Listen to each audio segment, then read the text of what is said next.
Oke, teman-teman, sebelum kalian menyaksikan podcast ini, jangan lupa di like, comment, and subscribe. Share juga kalau memang ini bermanfaat buat kalian semua ya.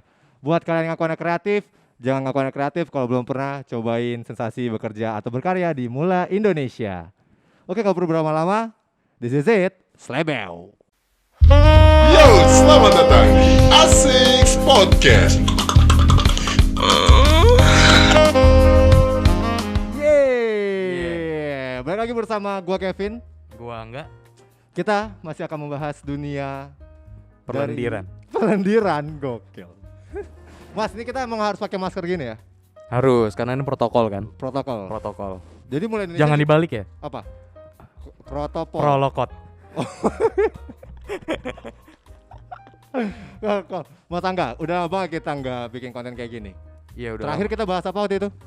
Terakhir ayam kampus ya. Ayam kampus. Ayam kampus. Wah, buat teman-teman yang lupa mungkin sama pembahasan kita, bisa langsung diklik aja di atas ini.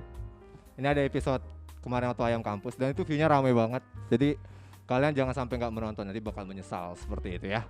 Oke, Ya. Mas Angga, sekiranya di episode kali ini kita akan membahas apa nih? Mungkin salah satu kayak ayam kampus juga tapi beda gender. Beda gender. Iya, jadi ini laki-lakinya gitu. Sebutannya juga beda.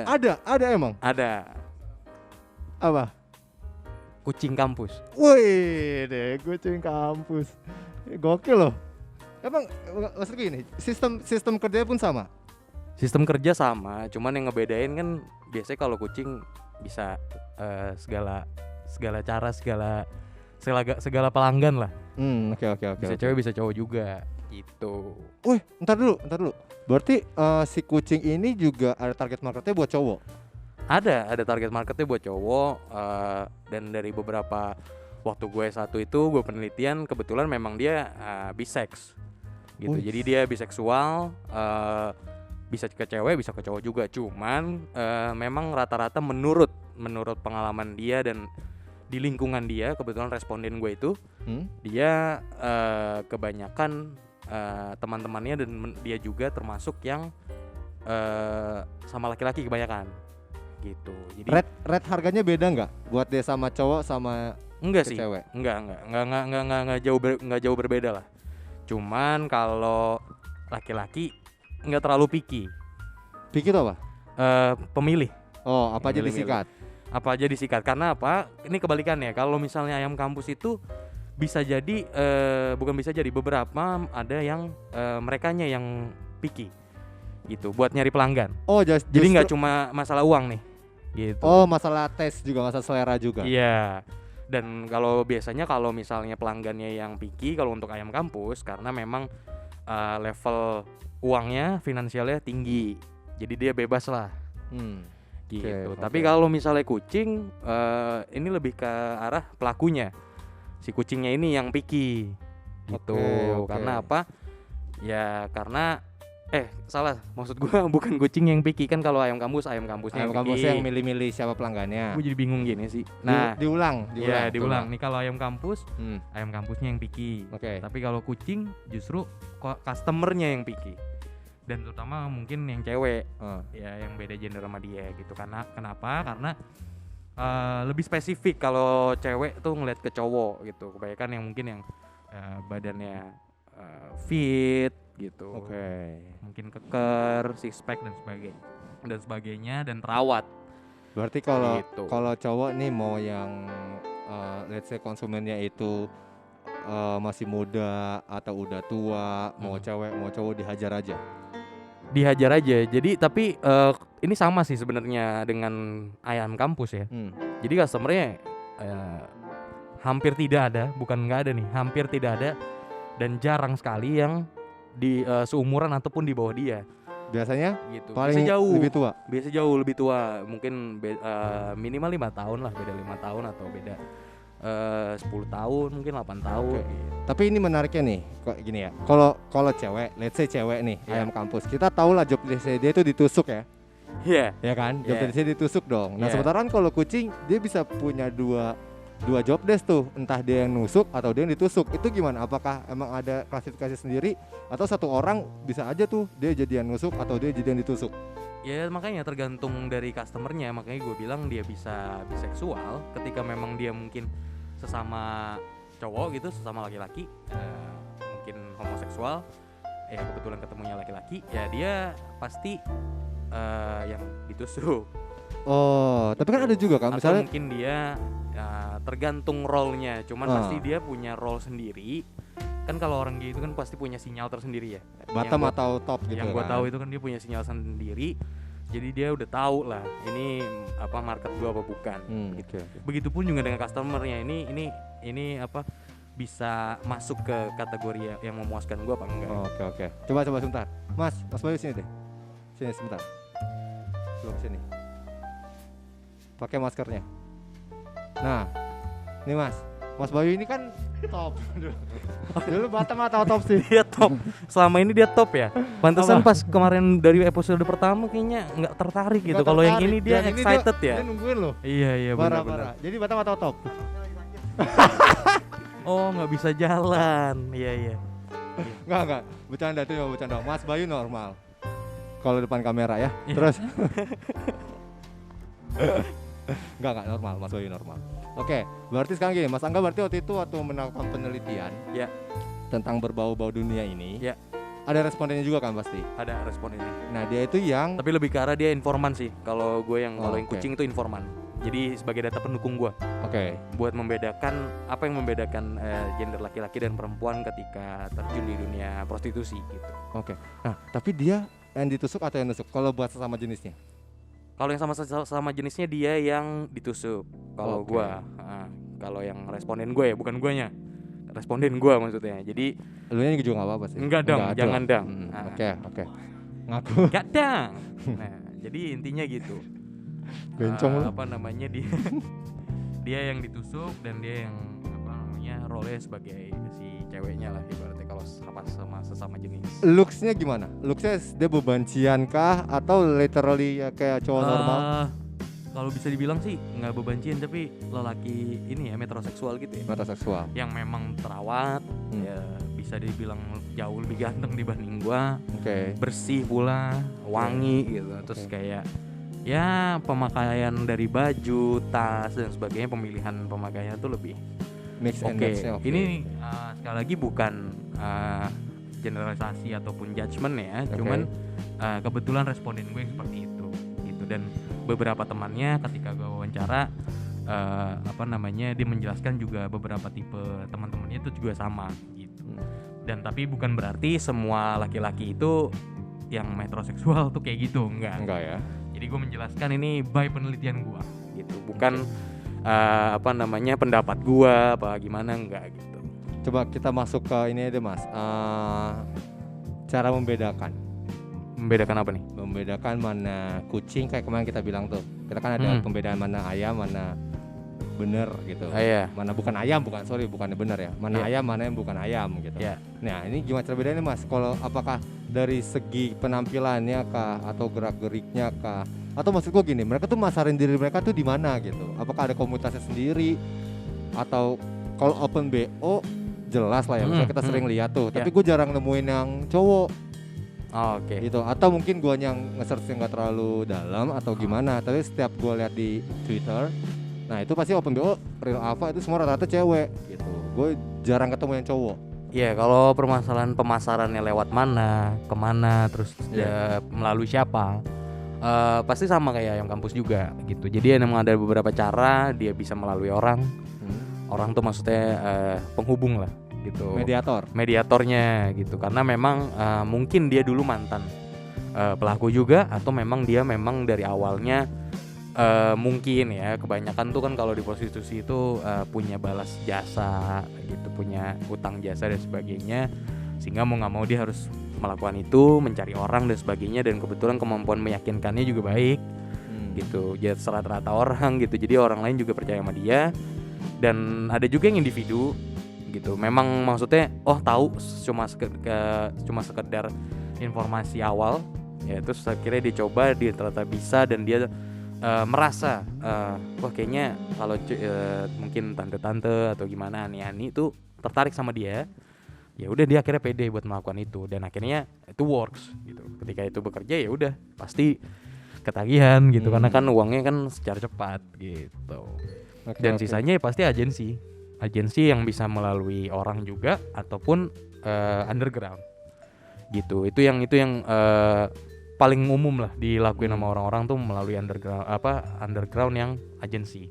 Tapi untuk sekarang ini kebanyakan menurut gua orang-orang udah mulai banyak yang nyoba sendiri aja gitu. Jadi bukan kemajuan ya bahasanya, tapi lebih ke arah orang-orang sudah berani mengambil keputusannya sendiri lah tanpa harus dipengaruhi orang. Kan kalau dulu itu stigma yang ada, menurut penelitian gue juga stigmanya itu orang-orang terjun prostitusi karena pengaruh orang lain. Gitu. Maksudnya dorongannya tetap dari diri sendiri tapi pengaruh orang lain yang memperkuat gitu.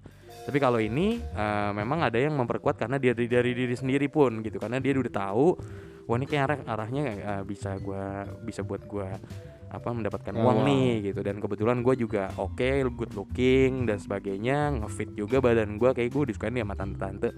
Dari pengalaman itu akhirnya dia mencoba, ya udah akhirnya ketagihan gitu.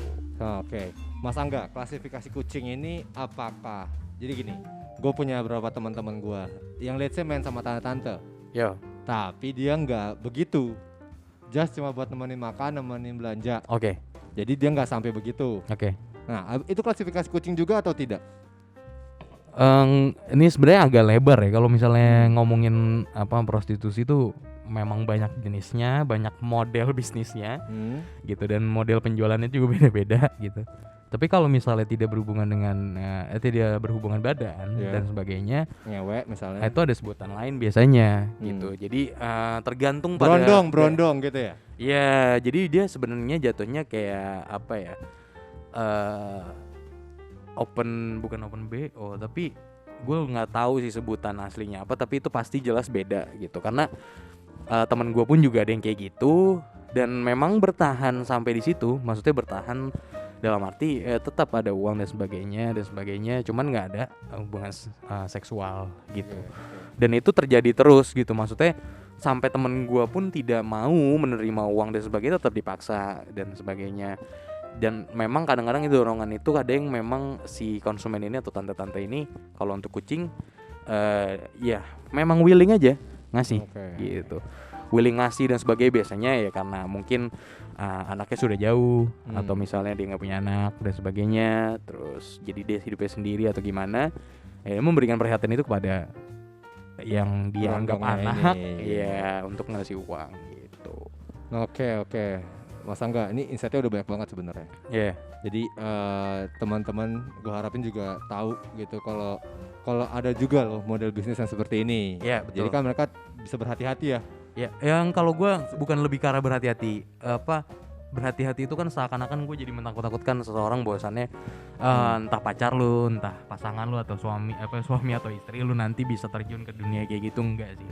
Jadi kalau gue lebih ke arah ini untuk educate bahwasannya pertama buat menghargai orang yang terjun ke arah dunia sana. Karena betul. Mereka pasti punya reason yang bukan dibenarkan, tapi pasti memang mereka juga mau tidak mau akan melakukan itu gitu.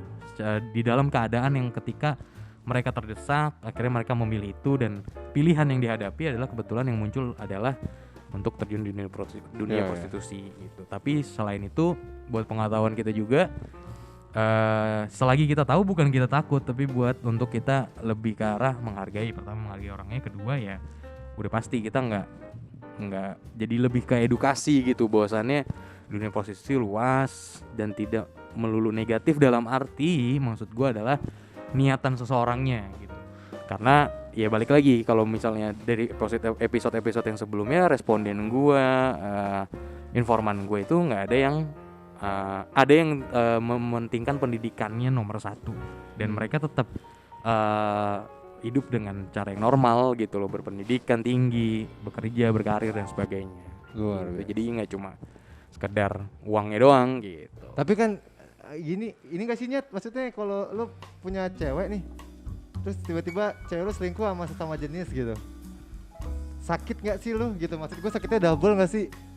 Maksudnya kayak selingkuh sama iya, jenis. kan, iya, misalkan ini kan kucing berarti kan dia kan homo. Iya. Ya kan bukan homo, bisex. Iya. Dengan itu kemungkinan kalau dia juga punya pacar kan. Iya. Pacarnya itu misalnya cewek, terus sampai nanti ceweknya tuh tahu ternyata dia menjual dirinya tapi terhadap sesama gitu maksud gua. Itu kan sakit banget gak sih? Iya, itu balik lagi makanya gue juga tidak hanya mengedukasi orang yang di luar prostitusi, tapi selain pada responden dan informan gue, bagi kalian mungkin yang nonton podcast ini atau dengerin yang memang udah terjun gitu ke dunianya, ya menurut gue adalah lebih baik apa namanya, keterbukaan dan pemilihan itu tuh dilakukan gitu. Kenapa? Dilakukan salah gue. Dilakukan gitu. Kenapa? Karena ya apa namanya, mereka ini kan sebenarnya kan ada yang memilih untuk tidak berpasangan dulu atau pacaran memang yang tahu dunianya dia gitu. Jadi mereka juga udah lebih better kok gitu. Maksudnya better tuh maksudnya dalam arti ya mereka terbuka gitu, dan mereka tahu bahwasannya kalau mereka berhubungan dengan yang di luar dunia mereka, mungkin mereka akan sakit hati dan sebagainya. Dan jadi kalaupun yang di luar dunia prostitusi, bukan be aware tapi lebih ke arah kalian juga harus ngerti gitu, dan kalian harus tahu mana yang memang kalau kalian tidak bisa menerima latar belakang pasangan kalian, ya lebih baik nggak usah dilanjutin nggak sih gitu. Oke. Gitu. Jadi mohon dimengerti aja lah dari awal gitu. Oke deh, thank you banget nih Mas Angga untuk episode kali ini. Siap. Mas Angga, nanti kita di episode 4 kita bakal bahas sesuatu yang rada viral. Apa tuh? Sempat viral kemarin. Waduh, Nanti habis ini kita ngomongin aja.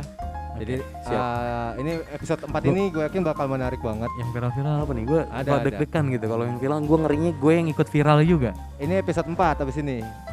Habis ini. Ini episode 3 kan? Habis ini episode 4. Oke. Nah, oke. Gue ngerinya gue viral doang sih. Enggak. Iya enggak kan? Viraun. Gue bukan apa-apa soalnya. Lu apa? Enggak apa-apa lu viral, lu bangun nanti langsung ada 3.000 DM masuk ke lu kan ngehujat semua. Iya So maksudnya. tahu lu anjing gitu. Fuck gitu. Ini jangan sensor ya, enggak apa-apa ya ngomong kasar di podcast ini ya. Ya kan ini kan podcastnya santai. Yoi. Jadi buat teman-teman yang lain, nanti misalnya ada yang mau mengisi waktu-waktunya untuk melihat podcast-podcast yang lain, langsung aja masuk ke Spotify-nya Bermula Studio. Ya, Bermula Studio ya nih. Bermula Studio ada di sana Spotify-nya. Di sana tuh banyak banget. Ada bahas komedi, bahas mental health, bahas cinta. Ya, dan kalau kami khusus untuk membahas cinta depannya. Ya. Tapi cinta dengan bumbu ya. Iya. Karena cinta tanpa ngewe tuh kayak bumbu tanpa sayur. Kebalikan tuh. Bumbu tanpa sayur. Iya gitu dah pokoknya. Iya Oke. dah. Oke. Terima kasih Sobat Mula semuanya. Siap. Makasih Mas Angga. Kita Sama-sama. nanti bakal ketemu lagi di episode selanjutnya. Jangan lupa like, comment, share, and Subscribe. Bye-bye. Slebeu.